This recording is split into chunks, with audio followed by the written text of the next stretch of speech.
Assalamualaikum warahmatullahi wabarakatuh. Perkenalkan, nama saya Gini Manisa Bendri dengan nomor BP 18 10 85 1006. Di sini saya akan menjelaskan hasil skripsi saya yang berjudul Upaya Diplomasi Indonesia melalui Rumah Budaya Indonesia di Jepang. Yang pertama, saya akan menjelaskan mengenai bab 1, yaitu pendahuluan, di mana terdapat latar belakang masalah. Indonesia merupakan negara kepulauan yang memiliki beraneka ragam budaya dengan ciri khas di setiap daerahnya. Hal ini yang menyebabkan Indonesia memiliki banyak suku, bangsa, dan juga kreativitas masyarakat di dalamnya. Adanya keberagaman suku ini bersumber dari budaya yang tercipta.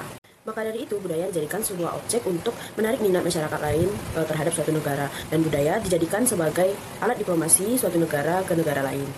Budaya Indonesia telah diketahui oleh masyarakat internasional karena telah diakui oleh UNESCO, dan Indonesia melakukan diplomasi dengan negara-negara lain dalam mempromosikan budayanya. Karena banyaknya perkembangan pusat kebudayaan di Indonesia, maka dari itu Indonesia menginisiasi untuk mendirikan pusat kebudayaan di negara lain yang diinisiasi oleh Windu Nurhayati selaku Wakil Kementerian Pendidikan dan Kebudayaan Indonesia pada tahun 2012. Hal ini menjadi dorongan bagi Indonesia untuk tetap melanjutkan diplomasi budayanya di negara lain.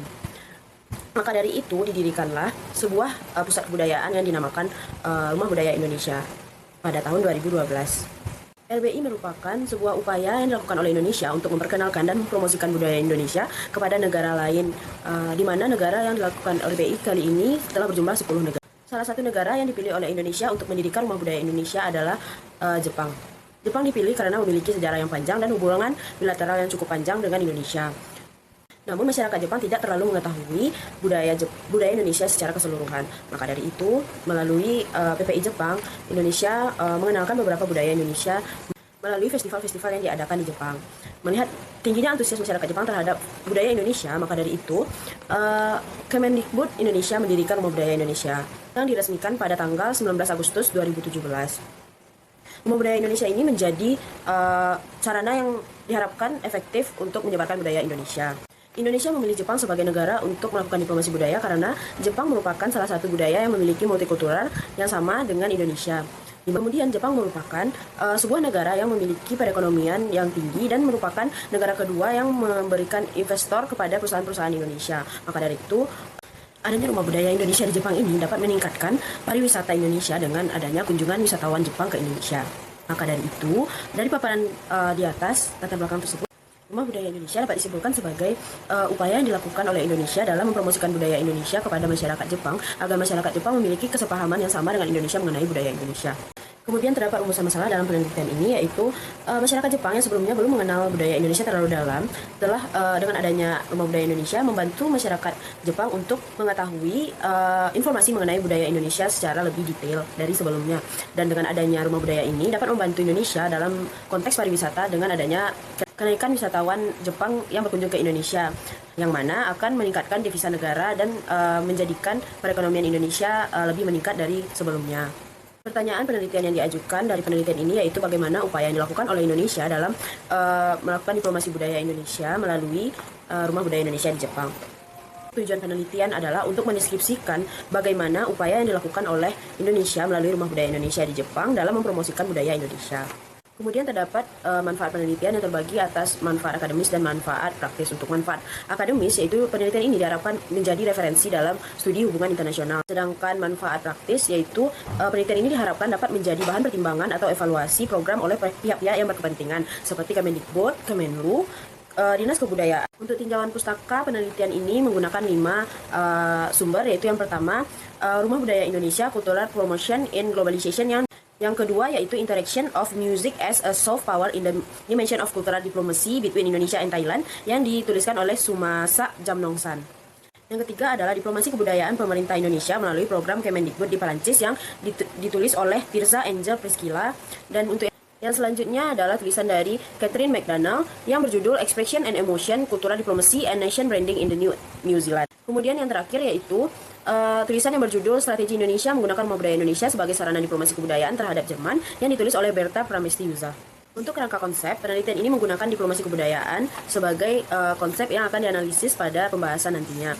Untuk konsep ini dijelaskan dengan aktivitas atau praktik diplomasi yang diajukan Erik Pachinka dengan terdapat 6 poin yang dijelaskan, yaitu yang pertama, membantu pelaksanaan penyebaran budaya nasional dan identitas budaya suatu negara yang dilakukan oleh pelaku budaya. Yang kedua, mempromosikan bahasa nasional negara pelaku kepada negara tujuan dilakukannya diplomasi budaya. Kemudian selanjutnya, mempromosikan ragam nilai budaya yang dimiliki oleh negara pelaku kepada negara tujuan. Berikutnya yaitu melakukan pemberian informasi kepada pelaku budaya dari negara pelaku untuk melakukan kerjasama. Kemudian melakukan negosiasi perjanjian internasional terhadap pelaku diplomasi dan negara tujuan. Dan yang terakhir yaitu berkomunikasi dan mendukung komunitas diaspora yang terletak di negara lain dengan melakukan diplomasi budaya di negara tersebut. Pendekatan dan jenis penelitian. Pada penelitian ini pendekatan yang dilakukan yaitu dengan metode kualitatif. Untuk jenis penelitian yaitu descriptive analysis. Dan untuk batasan masalah tahun yang diambil yaitu pada tahun 2017 hingga 2021. Kemudian untuk unit dan tingkat analisis. Unit analisis ya pada penelitian ini yaitu upaya diplomasi budaya Indonesia, sedangkan unit eksplanasi yaitu rumah budaya Indonesia di Jepang. Dan untuk tingkat analisisnya yaitu negara. Teknik pengumpulan data pada penelitian ini dilakukan dengan data sekunder dan data primer, di mana teknik analisis data dilakukan dengan mengumpulkan dan memilih informasi dari data dan sumber yang relevan dengan isu diplomasi budaya Indonesia melalui rumah budaya Indonesia di Jepang, dengan wawancara dan juga sumber lainnya. Kemudian dilakukan analisis menggunakan konsep yang telah dijabarkan, yaitu konsep Erik Pachinka mengenai praktik diplomasi. Dan setelah dijabarkan akan diberikan kesimpulan.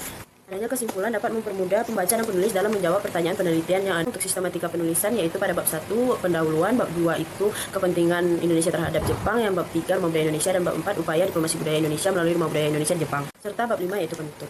Bab 2 yaitu kepentingan Indonesia terhadap Jepang.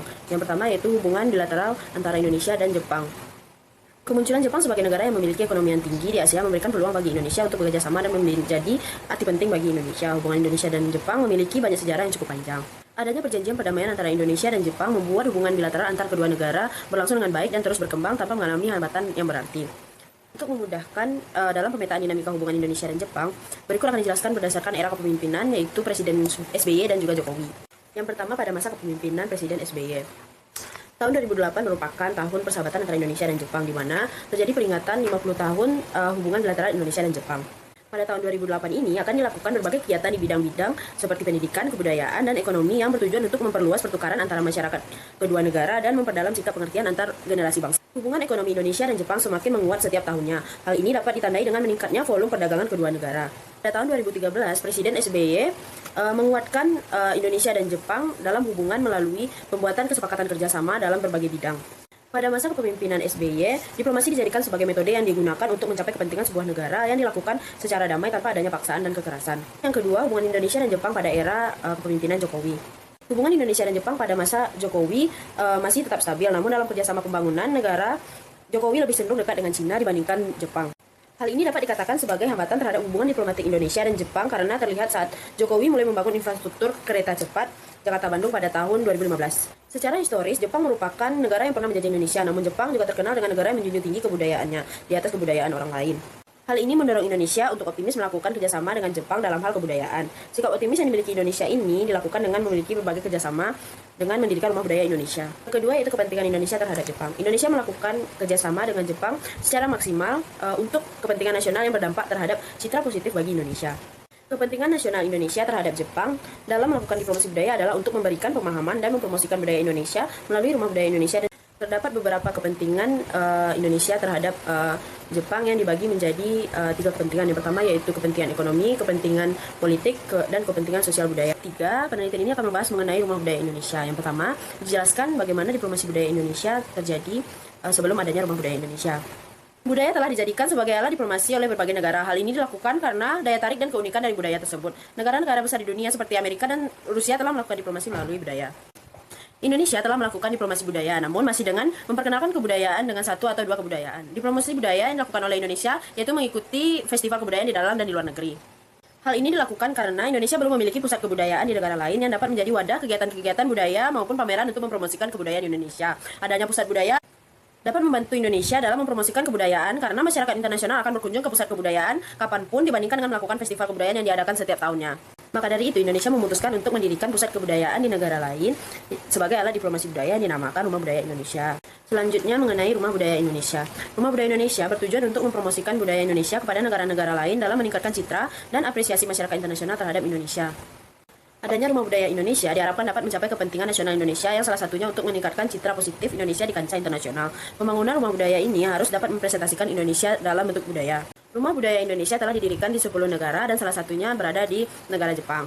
Kemudian Rumah Budaya Indonesia di Jepang. Untuk Rumah Budaya Indonesia di Jepang menjadi sasaran Indonesia untuk mempromosikan budaya Indonesia karena memiliki sejarah yang erat dengan Indonesia. Kemudian Jepang merupakan negara yang memiliki letak yang strategis. Dalam melakukan diplomasi budaya Indonesia melalui Rumah Budaya Indonesia, Simon Mart mengemukakan beberapa komponen yang dapat menjadi kriteria dalam diplomasi kebudayaan, yaitu yang pertama, adanya keterlibatan pemerintah dan non-pemerintah. Yang kedua, adanya tujuan yang ingin dicapai dalam melakukan diplomasi budaya. Yang ketiga, adanya kontribusi budaya. Dan yang terakhir, yaitu adanya target sebagai tujuan diplomasi budaya. Kemudian, dalam melakukan diplomasi budaya melalui Rumah Budaya Indonesia di Jepang, terdapat pencapaian-pencapaian yang didapatkan oleh Rumah Budaya Indonesia di Jepang. 4, yaitu upaya diplomasi budaya Indonesia melalui Rumah Budaya Indonesia di Jepang. Yang pertama, yaitu melakukan pendampingan pelaku budaya dalam menyebarkan budaya nasional dan identitas negara. Dalam melakukan pendampingan terhadap pelaku budaya Indonesia, RBI melakukan kegiatan yaitu Promosi Kain Nusantara, Rindik Bali, Semarak RBI Sekaten, Tekstil Indonesia, dan Visit Indonesia. RBI membantu mempromosikan bahasa nasional Indonesia yaitu bahasa Indonesia dengan melakukan kegiatan yaitu Lomba Pidato Bahasa Indonesia. Kemudian pengembangan bahasa Indonesia yang dilakukan dengan APP BIPA cabang Jepang dan adanya kegiatan Indonesian Club. Kegiatan ini bertujuan untuk memberikan kesempatan kepada masyarakat Jepang untuk mengenal bahasa Indonesia serta tulisan-tulisan karya penulis Indonesia. Yang ketiga yaitu dengan mempromosikan ragam nilai budaya yang dimiliki oleh Indonesia kepada masyarakat Jepang. Hal ini dilakukan dengan kegiatan yang berupaya untuk memberi pemahaman mengenai ragam budaya dan kebiasaan Indonesia. Selanjutnya, Rumah Budaya Indonesia berperan sebagai fasilitator bagi terjalinnya kerjasama antara seniman Indonesia dan Jepang. Kemudian yang terakhir yaitu Rumah Budaya Indonesia mendukung dan selalu berkomunikasi dengan komunitas diaspora di Jepang. Hal ini dibuktikan dengan adanya Rumah Budaya Indonesia yang diinisiasi oleh PPI Jepang yaitu Indonesian Club. Adanya kegiatan-kegiatan yang dilakukan Rumah Budaya di Jepang ini dapat memberikan kontribusi kepada peningkatan rasa mutual understanding antara Indonesia dan Jepang yang berguna untuk hubungan kedua negara. Oleh karena itu, Indonesia berhasil mencapai kepentingan nasional yang menjadi tujuan Indonesia melakukan diplomasi budaya Indonesia melalui Rumah Budaya Indonesia. Dari upaya-upaya yang telah dilakukan oleh Rumah Budaya Indonesia, dapat dilihat bahwa masyarakat Jepang memiliki antusias yang sangat tinggi dalam mengetahui dan mempelajari budaya Indonesia. Bab 5 penutup. Yang pertama, kesimpulan. Dari seluruh penjelasan yang telah dijelaskan, Indonesia melalui Rumah Budaya Indonesia di Jepang telah melaksanakan 5 indikator dari 6 yang dijabarkan oleh Erik Pacinka. Adapun satu indikator tidak dapat dilaksanakan karena tidak termasuk ke dalam wewenang Rumah Budaya Indonesia, namun merupakan otoritas dari lembaga pemerintah lainnya. Rumah Budaya Indonesia mendapatkan respon yang sangat baik dari masyarakat. Hal ini terbukti dengan tingginya antusias masyarakat Jepang untuk mengunjungi dan mengikuti setiap kegiatan yang dilaksanakan oleh Rumah Budaya Indonesia di Jepang.